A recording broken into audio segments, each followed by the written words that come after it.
ఉన్నటువంటి వాళ్ళు ఈ 6 కాకుండా తెలుగుదేశానికి ఉన్నటువంటి ఓట్లు ఇవన్నీ లెక్కలోకి ఉంటుంది కదా. మన గెలిచినవి, వీళ్ళు గెలిచిన, ఇప్పుడు మొన్న సోమవీర్రాజు రావడం వీళ్ళదంతా ఒక ఆస్పెక్ట్. 3 వచ్చినాయి కదా వీళ్ళకి టోటల్గా. అంతకుముందు ఒక 3 గెలుచుకున్నారు కదా, 3, 6 ఉన్నది.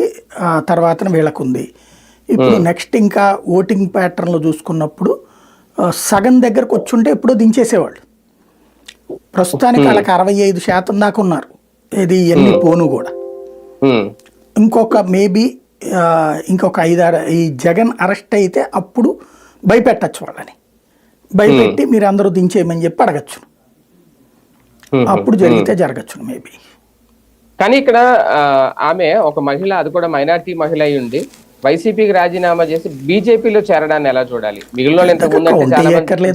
సబ్జెక్ట్ లేదు, అంత అవగాహన లేదు, ఎందుకు చేరింది అనేటటువంటిది ఆవిడకే తెలియాలి. మేబీ తెలుగుదేశంలో ఆప్షన్ ఉండకపోయి ఉండొచ్చును, అందుకని వెళ్ళి ఉండొచ్చు. ఫస్ట్ వాస్తవంగా లోకేష్ వెనకాల తిరిగింది ఆవిడ చాలాసార్లు. లోకేష్ని అభినందించింది, లోకేష్ని కలిసింది చాలాసార్లు. అక్కడ ఆప్షన్ దొరకపోయేటప్పటికి అటు వెళ్ళి ఉంటుంది. లేదా లోకేష్ చెప్పు ఉండొచ్చును బీజేపీకి బొమ్మని చెప్పేసి అన్న. అంతేనా? 3 కూటములు ఉన్నాయి.